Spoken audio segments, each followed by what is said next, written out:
हुसन हबीबन जो पसी जे हेकार तांतू सभ जमार वञे उञ वरियन जी। शाह लुत्फुल्ला कादरी। असां शाह करीम बुलड़ी वारे ते ऐं मखदूम नूह ते हाणे ॻाल्हाए चुका आहियूं। शाह करीम बुलड़ी वारे जी शाइरी ते बि असां ॻाल्हाए चुका आहियूं, मखदूम नूह जी शाइरी ते ॻाल्हाए चुका आहियूं। इन दौर जो ॿियो वॾो शाइर आहे लुत्फुल्ला कादरी।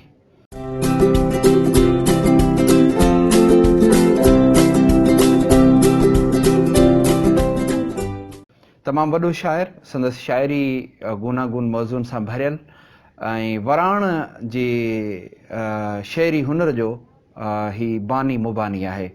वराण यानी शइ जेका शाइरी में बैतनि जे सिटरा में शयूं रिपीट थींदियूं आहिनि, उनखे वराण चयो वेंदो आहे। जीअं हुसन हबीबन जो पसी जे हेकार तांतू सभु ॼमार वञे उञ वरियन जी, त ईअं हिकिड़ी सीरीज़ आहे बैतनि जी जेका शुरू थी थिए हुसन हबीबन जो सां। जीअं शाह साईं वटि बि साॻी वराण वारी जो सिटरा वारो सिलसिलो मिले थो। जीअं जेका सो पाणी मथे झूपड़ा मूरख उञ मरन वारे सिलसिले में बि कुझु बैत मिलनि था, या असांखे जेको आहे सो जितन पखीअ पेर तित टिमके बाहिड़ी, त ईअं वरी जितन पखी पेर इहो सिलसिलो जां भाई जोगी थियां, त ईअं वरी जां भाई जोगी थियां जे सिलसिले सां अॻिते असांखे वधीक बैत मिलनि था। त ईअं वराण जो बानी मुबानी असांखे शाह लुत्फुल्ला कादरी मिले थो। ऐं संदसि शाइरी सिंधी रिसालो, जंहिंजे लाइ डॉक्टर नबी बख्श खान बलोच चयो आहे त ही पहिरियों शाइर आहे जंहिंजो सिंधी रिसालो असांखे मिले थो।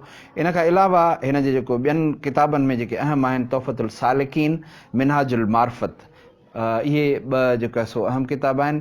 379 बैत मिलनि था लुत्फुल्ला कादरी जा, जेके सिंधी रिसाले में मौजूदु आहिनि, जेको डॉक्टर नबी बख्श खान बलोच 1968 में सिंधवाला जी मां छपाए पधिरो कयो हुयो।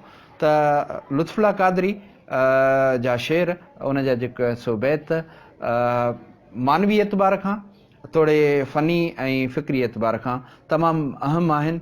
ऐं क्लासिकी शाइरी जो ही हिकिड़ो अहिड़ो थंभ आहे जंहिंजो असरु असांखे शाह लतीफ़ भिटाई जी शाइरी ते तमामु घणो गहरो मिले थो। बल्कि जेकॾहिं असां चऊं त शाह लतीफ़ भिटाई ते सिंधी जे ॿियनि क्लासिकल शाइरनि जो सभिनी खां वॾो असरु जेकॾहिं कंहिं शाइर जो थियो आहे त उहो लुत्फुल्ला कादरी जो थियो आहे। लुत्फुल्ला कादरी जे सिटुनि जो सिटूं, फ़िक्रनि जा फ़िक्रा, बैतनि जे पदनि जा पद शाह साईं रिफॉर्म करे पंहिंजी शाइरी में खयां आहिनि। तलमीह तौरु शाह साईं हिन जी शाइरी मां फ़ाइदो वरितो आहे ऐं उनखे हिकिड़ी नई फ़िक्री गहराई ॾिनी आहे। इहो हिकिड़ो अलॻि बहस आहे, पर हिन शाइर जो लुत्फुल्ला कादरी जो शाह साईं जी शाइरी ते असांखे घणो गहरो असरु मिले थो। काफ़ी इस्तारा, काफ़ी तशबीहूं जेके लुत्फुल्ला कादरी वटि मौजूदु आहिनि, उहे असांखे थोरो तब्दीली सां, थोरी नई नुदरत सां असांखे शाह साहब वटि मिलनि था।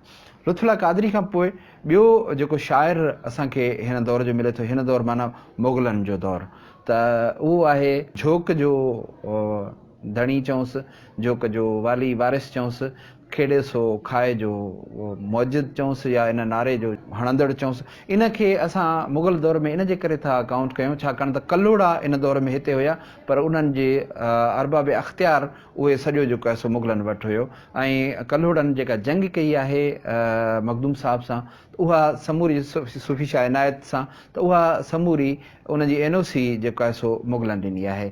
त मुग़लनि जी सरपरस्ती में कल्लोड़नि हिन जेको असांजे सूफ़ी बुज़ुर्ग जंहिं खेॾे सो खाए जो नारो हयो, उहो शहीद कयो आहे। सूफ़ी शाह इनायत जो शेर त असांखे तमामु घटि थो मिले, छाकाणि त हुनजी शाइरी फ़ारसी में आहे, ऐं पर हिन जो जेको अमल आहे सूफ़ी, जंहिंखे पहिरियों सोशलिस्ट सूफ़ी असांजे नवीदे फ़िक्र वारे साईं सिब्ते हसन जेको आहे सो चयो आहे। नवीदे फ़िक्र किताब में सिब्ते हसन जेको आहे सो हिनखे सिंध जो पहिरियों सोशलिस्ट सूफ़ी सॾियो आहे, सूफ़ी शाह इनायत खे। त सूफ़ी शाह इनायत जॾहिं पंहिंजी तालीम पूरी कई त हिन जे मुर्शिद ॿ शयूं हिन जे साम्हूं रखियूं, बल्कि 3 शयूं हिन जे साम्हूं रखियूं हुई, हिकिड़ी तस्बीह, ॿियो करो ऐं टी तलवार। त सूफ़ी शाह इनायत उन्हनि मां तलवार खईं, त जंहिं ते उन मुर्शिद चयोसि त इन जी क़ीमत ॻरी अदा करणी पवंदी, जंहिं ते मुल्की करे चयो हुई त वधि में वधि सिर ॾियणो पवंदो, ऐं सिर ॾियण लाइ तयारु आहियां। त ऐं वाक़ई हुन सिर घोरियो पंहिंजे माण्हुनि तां, पंहिंजी धरती तां ऐं हुनजी जेका सो हुनजी शहादत असांजे सिंध जे सियासी तोड़े समाजी निज़ाम ते हिकिड़ो वॾो असरु विधो आहे। इन ते कंहिं ॿिए लेक्चर में ॻाल्हाईंदासीं। ॿियो जेको हिन मुग़ल दौर जो वॾो शाइर आहे उहो आहे मियां शाह इनायत रिज़वी।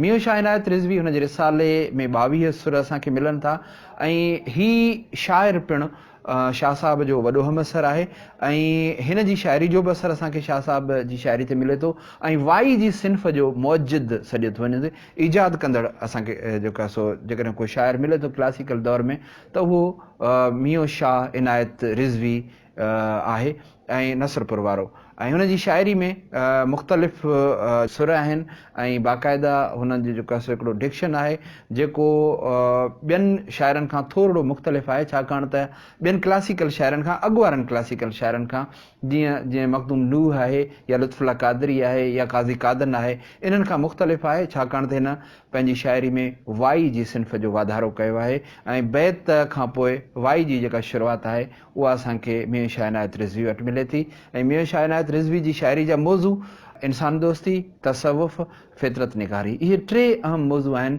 जेके असांखे मियां शाह इनायत रिज़वी जी शाइरी में मिलनि था। संदसि फ़िक्री गहराई बि तमामु घणी अहम आहे, फ़नी तौर ते हू तमामु घणो पुख़्तो शाइर आहे। त इहे अहम शाइर असांखे मुग़ल दौर ताईं मिलनि था।